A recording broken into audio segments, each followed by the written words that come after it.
Welcome back to my channel genius tutorial AS. तो आज आप लोगों को साइंस का पहला चैप्टर रासायनिक अभिक्रिया एवं समीकरण, जैसा कि ये चैप्टर को हम लिखवा भी चुके हैं, समझा भी चुके हैं, तो एक बार बहुत कम टाइमिंग लेते हुए हम जल्दी से इसका पूरा रिवाइज करा देंगे। सभी टॉपिक को हम लिखेंगे नहीं, सिर्फ सभी टॉपिक को क्या है कि फटाफट समझा देंगे। तो इस चैप्टर में पहला टॉपिक आपका है भौतिक परिवर्तन होते रहता है। तो केमिस्ट्री में आपको दो परिवर्तन देखने को मिलते हैं, भौतिक परिवर्तन, दूसरा रासायनिक परिवर्तन। तो भौतिक परिवर्तन क्या होता है उसको हम किसी भी पदार्थ में होने वाला ऐसा परिवर्तन जिसमें पदार्थ का रंग, रूप, आकृति, आकार ये सब क्या है अस्थायी रूप से बदल जाए। जैसे चाक है, अब इस चाक को तोड़ दें, ठीक है, तो इसका आकार बदल गया ना। जैसे ये बुक है, बुक को हम क्या करें ऐसे मोड़ दें, आकृति बदल गई। तो ये सब परिवर्तन क्या होता है भौतिक परिवर्तन। अर्थात कि भौतिक परिवर्तन में जो आपका पदार्थ रहता है किसी दूसरे पदार्थ में नहीं बदलता है और उसके द्रव्यमान में, संगठन में भी कोई बदलाव नहीं आता है। जैसे आप खड़े हैं, बैठ गए, भौतिक परिवर्तन, ठीक है। तो इसी प्रकार से आपका कई सारा उदाहरण भी देखने को मिलता है। तो ये हो जाता है भौतिक परिवर्तन। अब हम लोग आएंगे रासायनिक परिवर्तन। रासायनिक परिवर्तन क्या होता है, इसमें आपका कोई पदार्थ रहता है, वो पदार्थ का रंग, रूप, आकृति के साथ साथ उसका संगठन, द्रव्यमान ये सब क्या है हमेशा के लिए बदल जाता है। आई मीन कि एक पदार्थ किसी दूसरे पदार्थों में बदल जाता है, एक पदार्थ से कोई दूसरा पदार्थ बन जाता है, तो उसको हम लोग क्या कहते हैं रासायनिक परिवर्तन। जैसे दूध है, दूध से दही जमा दिए, तो क्या अब दही से दूध दोबारा ला पाएंगे? नहीं, तो वो हमेशा नया पदार्थ बन गया। जैसे कागज है, उसको जला दीजिए, तो ये सब परिवर्तन जो हो रहा है क्या हो रहा है रासायनिक परिवर्तन। अर्थात पदार्थों में होने वाला ऐसा परिवर्तन जिससे उसका रंग, रूप, आकृति, द्रव्यमान, संगठन वगैरह ये सब क्या है हमेशा हमेशा के लिए बदल जाए और एक पदार्थ किसी दूसरे पदार्थों में बदल जाए, मतलब एक पदार्थ से दूसरा पदार्थ बन जाए, उसका संगठन, संरचना वगैरह सब बदल जाता है, तो क्या कहलाता है रासायनिक परिवर्तन। उदाहरण कई सारा देख सकते हैं। तो रासायनिक अभिक्रियाएं जितनी होती है उसमें उससे नया पदार्थ जो बनता है सब क्या कहलाता है रासायनिक परिवर्तन। अब आगे हम लोग आते हैं रासायनिक अभिक्रिया। केमिकल रिएक्शन क्या होता है? रासायनिक अभिक्रिया मतलब कि जब हम दो या दो से अधिक पदार्थों को आपस में क्रिया कराते हैं तो उस क्रिया से जो नया पदार्थ बनता है, ठीक है, तो ये होने वाली क्रिया ही क्या कहलाता है आपका रासायनिक अभिक्रिया। आई मीन कि दो या दो से अधिक पदार्थ आपस में क्रिया करके जब नए पदार्थ का निर्माण करते हैं तो ये होने वाली क्रिया ही क्या कहलाता है रासायनिक अभिक्रिया कहलाता है। जैसे आप ले लीजिए, अम्ल ले लीजिए कोई, जैसे HCl अम्ल ले लिए ना, एक पदार्थ हो गया, दूसरा NaOH क्षार ले लिए, तो एक अम्ल एक क्षार, दो पदार्थ हो गए, इनका आपस में क्रिया कराएं तो क्रिया के पश्चात ये दोनों मिलकर क्या बनाएंगे साल्ट बनाएंगे, लवण और जल बनाएंगे, तो नया पदार्थ बन गया। तो इनके बीच में जो होने वाला क्रिया था वही क्या कहलाया आपका रासायनिक अभिक्रिया। ठीक, आगे हम लोग देखेंगे रासायनिक समीकरण। रासायनिक समीकरण क्या होता है? तो देखिए जितनी भी रासायनिक अभिक्रिया होती है उन रासायनिक अभिक्रिया को जो उनमें भाग लेने वाले पदार्थ होते हैं, ठीक है, उन पदार्थों को उनके सूत्रों के माध्यम से, उनके संकेतों के माध्यम से जब हम लिख देते हैं, दर्शा देते हैं तो एक समीकरण बनके तैयार हो जाता है। उस समीकरण को ही हम लोग कहते हैं रासायनिक समीकरण। एक छोटा सा उदाहरण जैसे हम लेते हैं, इनको हम इनके संकेत और सूत्रों के माध्यम से जब लिख देंगे तो एक समीकरण प्राप्त होगा। जैसे कि चूना का फॉर्मूला क्या होता है CaO प्लस जल का क्या होता है H2O, तो ये मिलकर क्या बना लेगा CaOH का होल ट्वाइस ना। जब किसी रासायनिक अभिक्रिया को उनके सूत्रों और संकेतों के माध्यम से हम दर्शा देते हैं तो जो समीकरण प्राप्त होता है उसी को हम लोग क्या कहते हैं आपका क्या कहते हैं रासायनिक समीकरण। तो ये है रासायनिक समीकरण।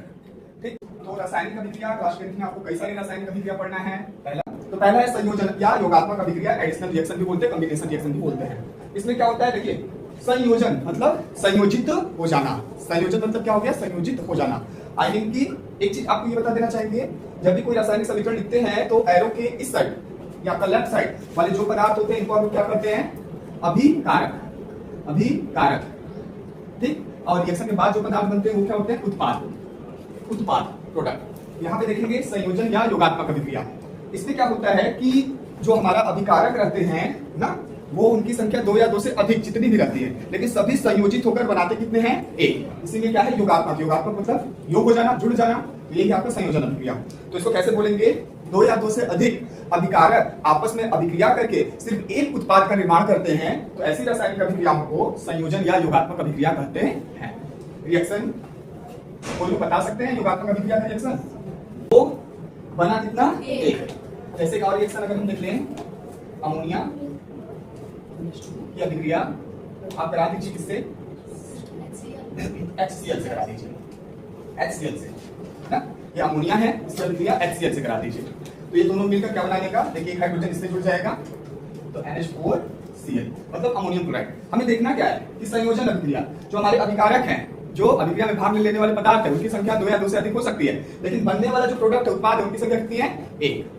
तो ऐसी रासायनिक अभिक्रिया जिसमें 2 या 2 से अधिक पदार्थ आपस में क्रिया करके सिर्फ एक उत्पाद का निर्माण करता है, रासायनिक क्या कहलाता है? आपका संयोजन अभिक्रिया कहलाता है। दूसरा है वियोजन अभिक्रिया। वियोजन, इसको अपघटन भी बोलते हैं। क्या कहते हैं? अपघटन अभिक्रिया। ठीक है, अब इसी का अपोजिट ये हो जाता है। अपघटन क्या है? इसी का अपोजिट हो जाता है। इसमें 2 या 2 से अधिक पदार्थ मिलकर सिर्फ एक पदार्थ का निर्माण करता है। इसमें एक पदार्थ रहेगा, वो किसी बाह्य कारक के द्वारा 2 या 2 से अधिक पदार्थों में बढ़ जाएगा। जब कोई एक पदार्थ मतलब कोई एक अभिकारक किसी बाह्य कारक के द्वारा 2 या 2 से अधिक भागों में अपघटित हो जाए, मतलब टूट जाए, बढ़ जाए, तो उसको हम लोग बोलते हैं वियोजन या अपघटन अभिक्रिया। ये देखिए 3 प्रकार का होता है। जब ऊष्मा के कारण होता है तो ऊष्मीय अपघटन करते हैं। जब ये आपका प्रकाश के कारण होता है तो प्रकाशीय अपघटन करते हैं। जब ये विद्युत के कारण होता है तो विद्युत अपघटन करते हैं। पहले हम लोग देख लेते हैं, जैसे गर्म करेंगे तो देखिए इससे क्या बनता है? CaO plus CO2। पदार्थ कितना था? 1, लेकिन बाहर कारक मतलब ऊष्मा जब इसको हीट किए तो ये आपका 2 भागों में बढ़ गया। तो जब कोई एक पदार्थ किसी बाह्य कारक के द्वारा 2 या 2 से अधिक पदार्थों में बढ़ जाए, उसी को हम लोग बोलते हैं वियोजन या अपघटन अभिक्रिया। वियोजन मतलब विभाजित हो जाना, बढ़ जाना। अपघटन का मतलब भी वही होता है ना। ठीक है, तो ये जब देखिए आपका ऊष्मा के कारण होगा तो ऊष्मीय अपघटन। जब यही अभिक्रिया प्रकाश की उपस्थिति में होगा, प्रकाशीय अपघटन। यही आपका विद्युत की उपस्थिति में होगा तो विद्युत अपघटन। तीनों का डेफिनेशन लगभग सेम है, सिर्फ उदाहरण आपको अलग अलग दिखाना है। अब तीसरा आप लोग आते हैं अभिक्रिया में विस्थापन अभिक्रिया। विस्थापन अभिक्रिया, डिस्प्लेसमेंट रिएक्शन में बोलते हैं। विस्थापन अभिक्रिया, इसमें देखिए क्या होता है?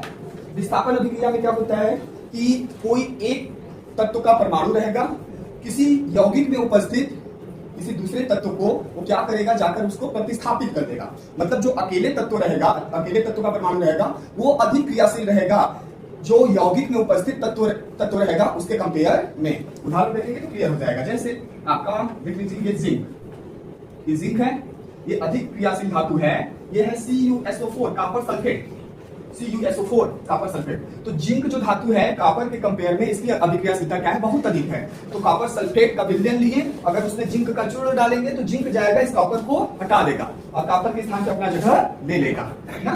तो ये यहाँ पे चला गया और कॉपर को हटा देगा। ये क्या बना लेगा? जिंक सल्फेट और कॉपर। तो इसको कैसे बताएंगे?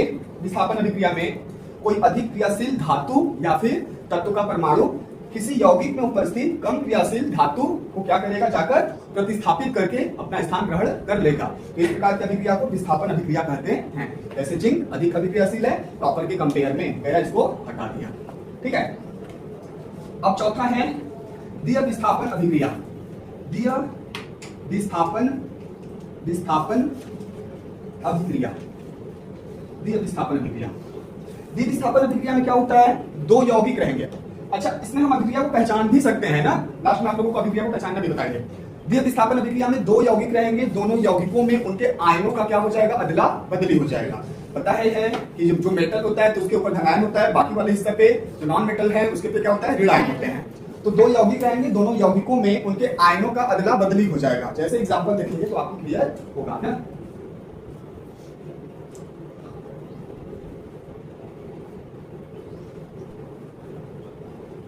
जैसे देखिए सिल्वर नाइट्रेट AgNO3, ये है सिल्वर नाइट्रेट। और उसके बाद एक और ले लेते हैं हम लोग आपका KCl, पोटेशियम क्लोराइड, KCl। अब देखिए सिल्वर मेटल है तो इसके ऊपर धन आयन होता है, NO3 आपका ऋणायन वाला ग्रुप है। K जो है पोटेशियम, ये भी मेटल है, धातु है, इसके ऊपर भी धन आयन होता है। क्लोरीन जो होता है ऋणायन। तो इसका धन आयन चला जाएगा इसके पास, इसका धन आयन चला जाएगा इसके पास। तो जब 2 यौगिकों के बीच उनके आयनों का अदला बदली हो जाता है तो जो नए पदार्थ बनते हैं, ऐसी रासायनिक अभिक्रिया क्या कहलाती है? द्वितीय विस्थापन कहलाती है। कहने का मतलब सिल्वर को लेकर चले जाएंगे K के पास, K को लेकर चले आएंगे इसके पास। तो ये क्या बना लेगा? KNO3 पोटेशियम नाइट्रेट, और ये क्या बना लेगा? AgCl ना, सिल्वर क्लोराइड। और पांचवा है ऊष्माक्षेपी अभिक्रिया। ऊष्माक्षेपी अभिक्रिया। ऊष्माक्षेपीय अभिक्रिया में देखिए क्या होता है, कुछ रासायनिक अभिक्रिया ऐसी होती हैं, कुछ रासायनिक अभिक्रिया ऐसी होती हैं कि अभिक्रिया के पश्चात आपका ऊष्मा का भी क्या होता है, उत्सर्जन होता है ना। अभिक्रिया तो पहले तो जो प्रोडक्ट रहे, मतलब कि जो पदार्थ रहेंगे पहले ज्यादा हिट नहीं रहेंगे, लेकिन जैसे ही रासायनिक अभिक्रिया कराएंगे तो रासायनिक अभिक्रिया के पश्चात जो नया पदार्थ बनेगा, नया पदार्थ के साथ साथ हीट निकलने लगेगा, ऊष्मा निकलने लगेगा, मतलब पदार्थ आपका गर्म रहेगा ना। तो उसके लिए उसी को हम लोग बोलते हैं ऊष्माक्षेपी अभिक्रिया ना, एक्सोथर्मल रिएक्शन और अपचयन। तो ऊष्माशोषी अभिक्रिया हम देख रहे हैं, जैसे मरकरी ऑक्साइड है, अब इसको अपघटित कराना है तो इसको ऊष्मा का आवश्यकता पड़ेगा, जब हीट करेंगे तब जाके क्या है, ये मरकरी और ऑक्सीजन में अलग अलग बटेगा ना। तो उसके बाद क्या है, ऑक्सीकरण अभिक्रिया। ऑक्सीकरण और अपचयन अभिक्रिया क्या होता है, इसको भी शॉर्ट फॉर्म में आप लोग जान लीजिए, ठीक है। किसी पदार्थ से ऑक्सीजन का क्या है, योग होना, मतलब कोई पदार्थ है, उस पदार्थ से ऑक्सीजन जब संयोग करके जुड़ जाए तो उसको ऑक्सीकरण अभिक्रिया कहते हैं। या फिर किसी पदार्थ से हाइड्रोजन का निकल जाना, हाइड्रोजन का ह्रास हो जाना, मतलब कि हाइड्रोजन की कमी हो जाना, तो वो भी क्या कहलाता है, ऑक्सीकरण कहलाता है। और ऑक्सीकरण का अपोजिट जो होता है वो आपका क्या होता है, अपचयन होता है। जैसे किसी पदार्थ से ऑक्सीजन का जुड़ जाना ऑक्सीकरण, और किसी पदार्थ से हाइड्रोजन का ह्रास होना, कमी होना, निकल जाना, क्या कहलाता है, ऑक्सीकरण। अब अपचयन उसी का अपोजिट होता है, किसी पदार्थ से हाइड्रोजन का जुड़ जाना अपचयन कहलाता है, या किसी पदार्थ से ऑक्सीजन का निकल जाना क्या कहलाता है, अपचयन कहलाता है। इसके अलावा भी बहुत सारे इसके डिफिनेशन होते हैं ऑक्सीकरण अपचयन के ना, यानी कि ऑक्सीकरण संख्या में वृद्धि होना भी क्या कहलाता है, आपका ऑक्सीकरण कहलाता है, और ऑक्सीकरण संख्या में कमी होना भी क्या कहलाता है, अपचयन कहलाता है।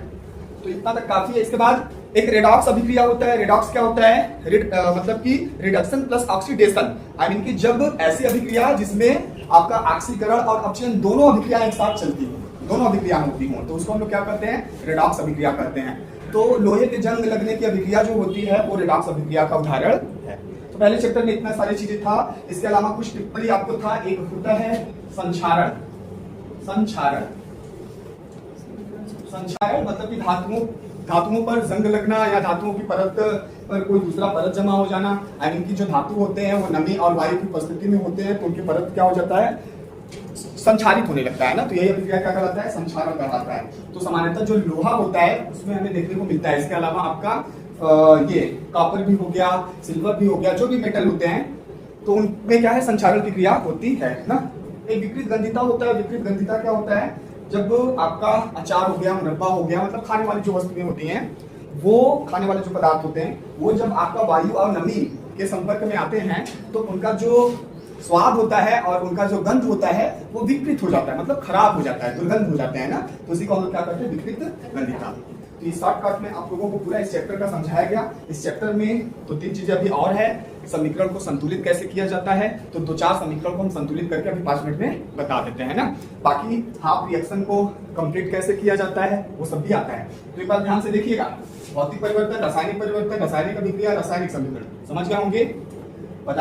पदार्थ में होने वाला ऐसा परिवर्तन जिससे उसकी सिर्फ भौतिक अवस्था चेंज होता है, रंग रूप आकृति ना, वो भी हमेशा के लिए नहीं, उसका संगठन संरचना द्रव्यमान चेंज नहीं होता है। रासायनिक परिवर्तन में किसी भी पदार्थ का रंग रूप आकृति के साथ साथ उसका संगठन द्रव्यमान सब हमेशा के लिए बदल जाता है और नया पदार्थ बन जाता है। रासायनिक अभिक्रिया, जब 2 या 2 से अधिक पदार्थ क्रिया करके नया पदार्थ का निर्माण करते हैं, रासायनिक अभिक्रिया कहलाती है। रासायनिक समीकरण, रासायनिक अभिक्रिया को जब संकेत या सूत्रों के माध्यम से दर्शा देते हैं तो जो समीकरण प्राप्त होता है उसी को रासायनिक समीकरण कहते हैं। इधर वाले भाग को अभिकारक जो बनता है उसको उत्पाद। उसके बाद रासायनिक अभिक्रियाओं के प्रकार में संयोजन, 2 या 2 से अधिक पदार्थ मिलकर सिर्फ एक पदार्थ का निर्माण करते हैं, संयोजन अभिक्रिया।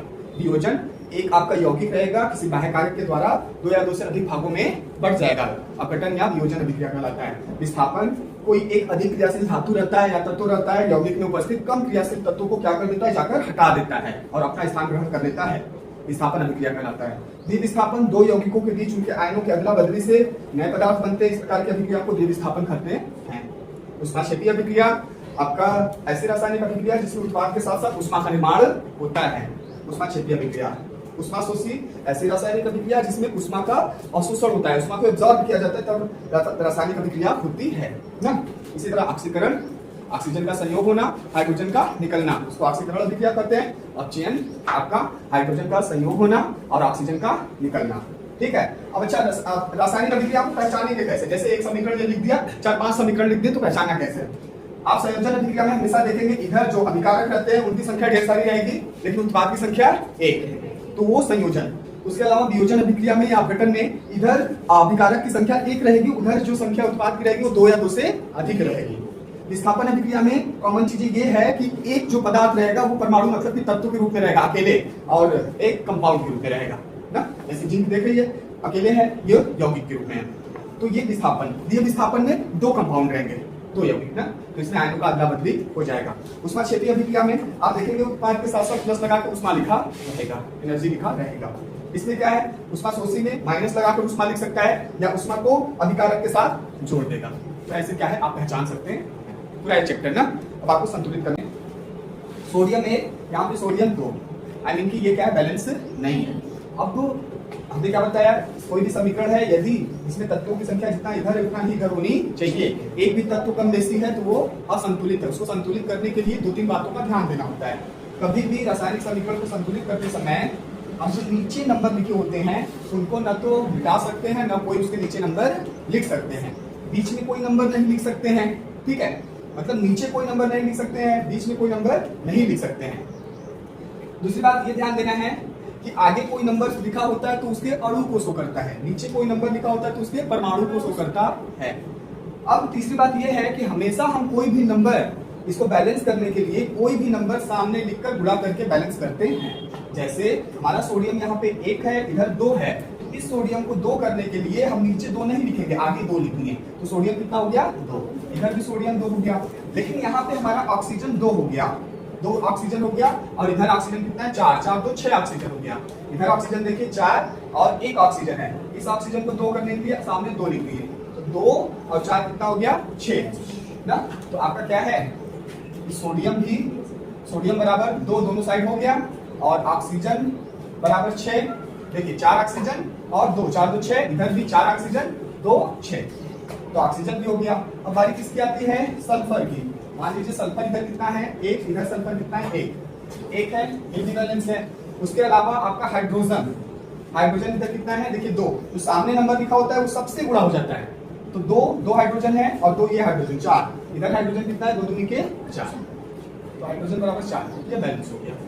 नेक्स्ट वाले में देखते हैं, नाइट्रोजन 2, इधर नाइट्रोजन 1, तो बैलेंस नहीं है, तो नाइट्रोजन को इस नाइट्रोजन को 2 करने के लिए हम सामने क्या है, 2 लिख देंगे, ये भी नाइट्रोजन 2, ये भी नाइट्रोजन 2, मतलब n बराबर कितना हो गया, 2 दोनों साइड।